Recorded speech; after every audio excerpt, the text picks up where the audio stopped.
Hi friends, keema ಸಾರು ಹೆಂಗೆ ತೋರಿಸೋಣ. ಸೊ ಇಲ್ಲಿ 1/2 kg ಕೈಮಾ ತೊಗೊಂಡಿದ್ದೀವಿ, ಅದೇ 1/2 kg ಮಟನ್ ಇದೆ. ಸೊ ಫಸ್ಟು ಈ ಕೈಮಾಗ ಸ್ವಲ್ಪ ಮಸಾಲೆ ರುಬ್ಕೋಬೇಕು. ಸೊ ಅದಕ್ಕೆ ಬೇಕಾಗಿರೋ ಸಾಮಾನು: ಟೊಮೆಟೊ 2, ಕೊತ್ತಂಬರಿ ಸೊಪ್ಪು 2, ಈರುಳ್ಳಿ, ಬೆಳ್ಳುಳ್ಳಿ, ಹಸಿಮೆಣಸಿನಕಾಯಿ, ಶುಂಠಿ, ಸೊ ಕಾಯಿ, ಕಡಲೆ, ಗೋಡಂಬಿ, 2 ಬಾದಾಮಿ, ಸ್ವಲ್ಪ ಗಸಗಸೆ, ಇಷ್ಟು ರುಬ್ಬಕ್ಕೆ ಬೇಕಾಗಿರೋದು. ಸೊ ಅದ್ರ ಜೊತೆಗೆ ಬೆಣ್ಣೆ ಒಗ್ಗರಣೆಗೆ ಗರಂ ಮಸಾಲ, ಸಾಂಬಾರು ಪುಡಿ ಮತ್ತು ಅರಿಶಿನ. ಸೊ ಈ ಪ್ಲೇಟಲ್ಲಿ ನೋಡ್ತಾ ಇದ್ದೀರಲ್ಲ, ಸೊ ಇದೇನಕ್ಕೆ ಅಂತ ಅಂದರೆ, ಈ ಮಸಾಲೆ ರುಬ್ಬಾದ್ಮೇಲೆ ಈ ಕೈಮಾನು ಸ್ವಲ್ಪ ಸೇರಿಸಿ ರುಬ್ಬಿಟ್ಟು ಮಿಕ್ಸ್ ಮಾಡ್ಕೋಬೇಕು ಉಂಡೆ ಕಟ್ಟಕ್ಕೆ. ಸೊ ಅದಕ್ಕೆ ಸಬ್ಸಿಗೆ ಸೊಪ್ಪು, ಕೊತ್ತಂಬರಿ ಸೊಪ್ಪು, ಈರುಳ್ಳಿ, ಹಸಿಮೆಣಸಿನಕಾಯಿ ತುಂಬ ಸಣ್ಣಕ್ಕೆ ಹೆಚ್ಚಿಬಿಟ್ಟು ಇಟ್ಕೋಬೇಕು. ಒಂದು ಮೊಟ್ಟೆ ಬೇಕಾಗುತ್ತೆ. ಸೊ ಈ ಮಸಾಲೆ ರುಬ್ಬಾದ್ಮೇಲೆ ಇದ್ರ ಜೊತೆ ಮಿಕ್ಸ್ ಮಾಡ್ತೀವಿ. ಸೊ ಅದನ್ನು ತೋರಿಸ್ತೀವಿ. ಈಗ ರುಬ್ಬಕ್ಕೆ ಹಾಕ್ತಾ ಇದ್ದೀವಿ ನೋಡಿ. ಹೇಳಿದ್ನಲ್ಲ, ರುಬ್ಬಕ್ಕೆಲ್ಲ ಶುಂಠಿ, ಹಸಿಮೆಣಸಿನಕಾಯಿ, ಬೆಳ್ಳುಳ್ಳಿ, ಈರುಳ್ಳಿ,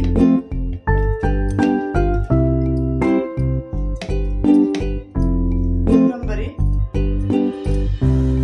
ಫಸ್ಟು ರುಬ್ಕೋಬೇಕು.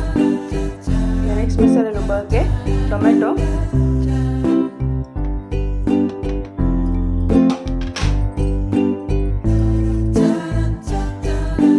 ಪುಡಿ 1/4 ಕಪ್ಪು ರುಬ್ಕೋಬೇಕು. ಸೊ ಅವೆರಡು ಆಗಿದೆ. ಸೊ ಇವಾಗ ಕಾಯಿ ತುರಿ, ಗೋಡಂಬಿ, ಬಾದಾಮಿ ಮತ್ತು ಗಸಗಸೆ ಇರೋದನ್ನ ರುಬ್ಕೋಬೇಕು. ಈ ಮೂರನ್ನ ಸಪ್ರೇಟ್ ರುಬ್ಕೊಳ್ಳಿ. ಮತ್ತು ರುಬ್ಬಕ್ಕೆ ಕೈಮಾ ಹಾಕೋಬೇಕಂತೆ.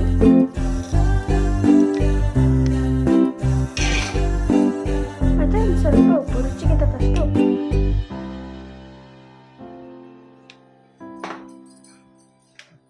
ಮತ್ತು 3 ಮಸಾಲೆ ರುಬ್ಬಿಟ್ಕೊಂಡಿದ್ವಲ್ಲ, ಅದರಲ್ಲಿ ಇದು ಕಾಯಿ ತುರಿ ಮಿಶ್ರಣ, ಸೊಪ್ಪಿದ್ದು 3ನ್ನು ಸ್ವಲ್ಪ ಹಾಕಬೇಕು ನೋಡಿ, ಈ ಥರ.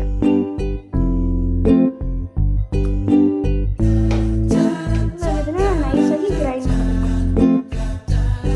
ನೋಡಿ. ರುಬ್ಬಾಯಿತು. ಸೊ ಕೈಮಾನ ಈ ಮಸಾಲಾಗೆ ಹಾಕೋಬೇಕು. ಇವಾಗ ಇದಕ್ಕೊಂದು ಮೊಟ್ಟೆ ಹೊಡೆದಾಕಬೇಕು, ಅದು ಕ್ಲೀನಾಗಿ ಬೈಂಡ್ ಆಗಿ ಅಂತ ನೋಡಿ. ಎಲ್ಲ ಕಲಿಸ್ಕೊತಾ ಇದ್ದೀವಿ ಮಸಾಲ ಎಲ್ಲ ನೋಡಿ. ಇವಾಗ ನೀಟಾಗಿ ಬೈಂಡ್ ಆಗಿದೆ. ಇದನ್ನು ಉಂಡೆ ಕಟ್ಟಿಟ್ಕೋಬೇಕು ನೋಡಿ. ಇದೆಲ್ಲ ಉಂಡೆ ಕಟ್ಟಿಟ್ಕೊಂಡಿದ್ದೀವಿ. ಇವಾಗ ಒಗ್ಗರಣೆಗೆ ಹಾಕ್ಕೋಬೇಕು ನೋಡಿ. ಒಗ್ಗರಣೆಗೆ ಒಂದು ಬಾಣಲೆಗೆ ಬೆಣ್ಣೆ ಹಾಕಬೇಕು.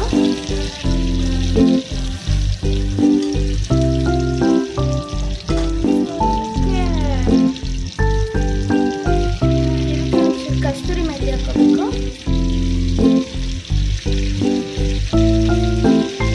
ಮತ್ತು ಆವಾಗಲೇ 3 ಖಾರ ಮಾಡಿಟ್ಕೊಂಡಿದ್ವಲ್ಲ, ಈರುಳ್ಳಿ ಖಾರ ಹಾಕ್ಕೋಬೇಕು. ಅದರಲ್ಲಿ ಆವಾಗಲೇ ಸೊಪ್ಪು, ಈರುಳ್ಳಿ ಎಲ್ಲ ಮಾಡಿದ್ವಲ್ಲ, ಆ ಖಾರ ಹಾಕ್ಕೊತಾ ಇದ್ದೀವಿ.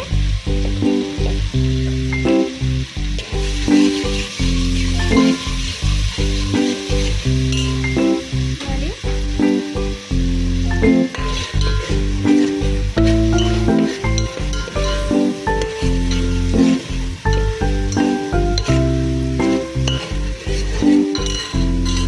ನೋಡಿ. ಇವಾಗ ಮಟನ್ ಇತ್ತಲ್ಲ, ಅದನ್ನು ಚೆನ್ನಾಗಿ ವಾಶ್ ಮಾಡಿಬಿಟ್ಟು ಹಾಕೋತಾ ಇದ್ದೀವಿ.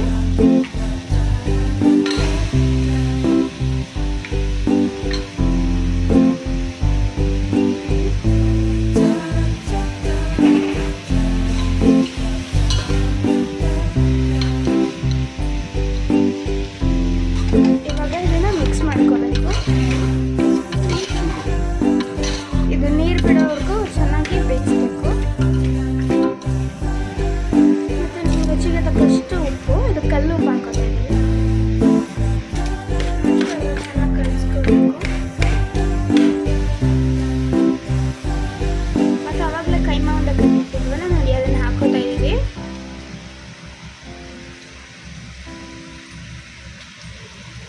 ನೋಡಿ, ಇದು ಕೈಮಾ ಉಂಡೆ ಹಾಕೊಂಡಿದ್ದೀವಿ. ಇದನ್ನು ಕಲ್ಸಕ್ಕೆ ಹೋಗ್ಬೇಡಿ, ಮುಟ್ಟಕ್ಕೆ ಹೋಗ್ಬೇಡಿ. ಇದು ಒಂಚೂರು ನೀರು ಬಿಟ್ಕೊಳ್ಳೋವರೆಗೂ ತಟ್ಟೆ ಮುಚ್ಚಿಡಬೇಕು.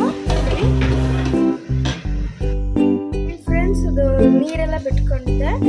ಸೊ ನೀರು ಬಿಟ್ಕೊಂಡಿದ್ದಾಗ ತಿರುಗ್ಬೋದು, ಯಾಕಂದರೆ ಆವಾಗ ಉಂಡೆ ಹೊಡಿಯಲ್ಲ. ನೀರೆಲ್ಲ ಸೀದಿದೆ, ಚೆನ್ನಾಗಿ ನೀರು ಬಿಟ್ಟಿದೆ ನೋಡಿ. ಇವಾಗ ತಿರುಗಬೇಕು. ಮತ್ತು ನೀರು ಒಂಚೂರು ಸೀದ್ಮೇಲೆ ನೀರೆಲ್ಲ ಬಿಟ್ಕೊಂಡ್ಮೇಲೆ ಕ್ಲೀನಾಗಿ ಒಂಚೂರು ರೋಸ್ಟ್ ಆಗಬೇಕು. ಒಂಚೂರು ಚೆನ್ನಾಗಿ ಇದಾದ್ಮೇಲೆ ಇದಕ್ಕೆ ರುಬ್ಬಿರೋ ಮಸಾಲೆ ಎಲ್ಲ ಹಾಕೋಬೇಕು ನೋಡಿ. ಇವಾಗ ಚೆನ್ನಾಗಿ ನೀರೆಲ್ಲ ಸೀದಿದೆ. ಸೊ ಇವಾಗ ಇದು ಹಾಕೋಬೇಕು ನಾವು ನೋಡಿ.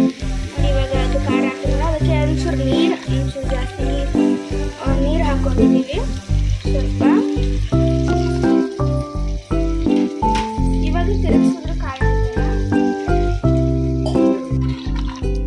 ಉಂಡೆ ಹೊಡಿಯಲ್ಲ. ಇವಾಗ ಒಂಚೂರು ಕುದಿಬೇಕು. ಆಮೇಲೆ ಕಾಯಿ ಕಡಲೆ ಎಲ್ಲ ರುಬ್ಕೊಂಡಿದ್ವಲ್ಲ, ಆಮೇಲೆ ಅದನ್ನ ಹಾಕ್ಬೇಕು ಇದಕ್ಕೆ. ಇದು ಮಳ್ಳೋವರೆಗೂ ಕಾಯಿ ನೀರು ಹಾಕೋದು ನೋಡಿ. ಇದನ್ನ ಮುಚ್ಚಿಡ್ತಿದ್ದೀವಿ ಮಳ್ಳೋವರೆಗೂ ನೋಡಿ. ಇವಾಗ ಕುದೀತಾ ಇದೆ. ಅವಾಗ ಕಾಯಿ ಹಾಕಿದ್ವಲ್ಲ ಅದಕ್ಕೆ ನೀರು ಹಾಕೊಂಡಿದ್ದೀವಿ. ಇವಾಗ ಇದನ್ನ ಚೆನ್ನಾಗಿ ಒಂದ್ಸಲ ತಿರುಗಿಸಿ